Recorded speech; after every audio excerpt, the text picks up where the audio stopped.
Convicted accomplice of Jeffrey Epstein, apparently asking for leniency from the White House, meaning there's going to be a big will he or won't he moment brewing for President Trump, who's been on a kind of pardon binge lately. Here's the deal. House Democrats say documents from a whistleblower show this woman, Ghislaine Maxwell, is in the process of seeking a commutation from the White House. Remember, she's serving 20 years for sex trafficking minors alongside Epstein and was moved to that lower security prison camp not long after meeting with a top DOJ official to talk about the Epstein case. She says she's much happier there, according to recent emails obtained by NBC News. The White House tonight says the president hasn't thought about pardoning Maxwell, but he certainly has not ruled it out yet, despite growing anger and frustration from Epstein survivors, including the family members of Virginia Giuffre, Epstein and Maxwell's most prominent accuser, who died by suicide earlier this year. I spoke with her siblings about the president so far refusing to rule out a Maxwell pardon.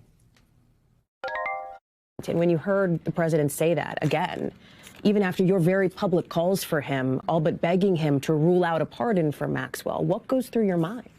What goes through his mind, I ask myself, that would give him any doubt to rule out a pardon? The president has had other pardons on the mind, clearly. Earlier today, giving clemency to Rudy Giuliani, and look at this, dozens of other allies who were accused of trying to overturn the legitimate 2020 election. John Allen is following this one for us. Let's start here with this Maxwell pardon. Behind the scenes, what are you hearing from sources about how seriously the White House may or may not be considering this? And what are we hearing from Maxwell's attorney? Well, it's really hard behind the scenes with the White House because nobody's able to react to a pardon before it happens because they don't know.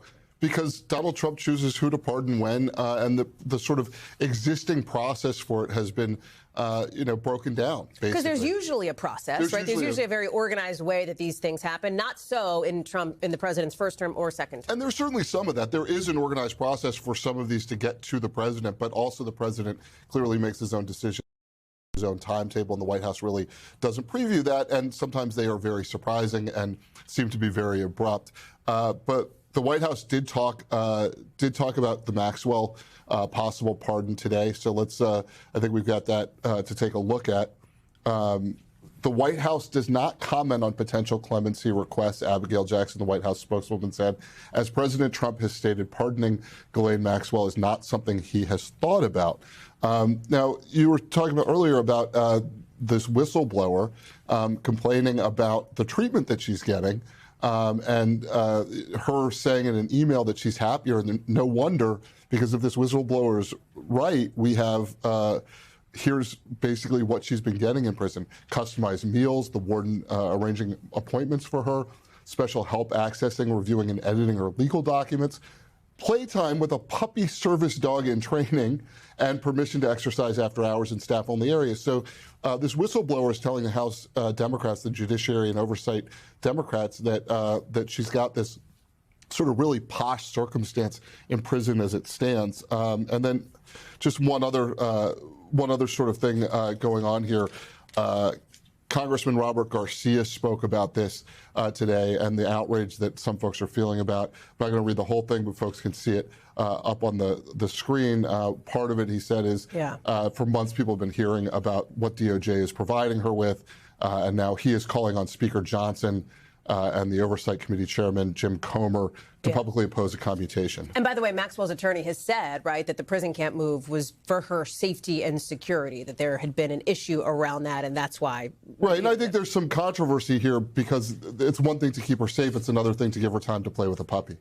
There's also these dozens of pardons that came out that were revealed this morning for people linked to allegedly trying to overturn the 2020 election. And this is super interesting because the statute of limitations was about to run out. So this is mostly a symbolic move, it seems, by the White House and by President Trump, right? Yeah, not only a symbolic move by the president, but also these people weren't being prosecuted at all. In fact, the statement from the White House, and I think we got that to show, from Caroline Leavitt, the White House press secretary, doesn't actually mention prosecution. Instead, it mentions persecution.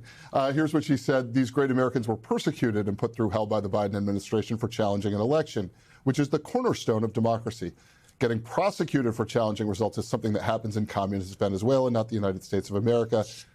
And President Trump is putting an end to the Biden regime's communist tactics." Give the reality check there on what these folks were accused of, John.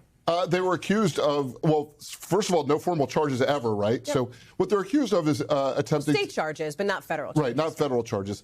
But the president's not able to do anything about the state charges. Right, right. That's right. So he's basically making a symbolic statement about his values and saying that they shouldn't have been charged, and they weren't charged for trying to overturn the 2020 election. And the Capitol attack, some of those folks were involved in the rally the president held on the Mall on January 6, 2021. Rudy Giuliani, for instance, calling for trial by combat before folks went up and broke into the Capitol. John Allen, thank you very much for digesting all that. I know a lot of news coming out of the White House today. Appreciate it. We thank you for watching. And remember, stay updated on breaking news and top stories on the NBC News app or watch live on our YouTube channel.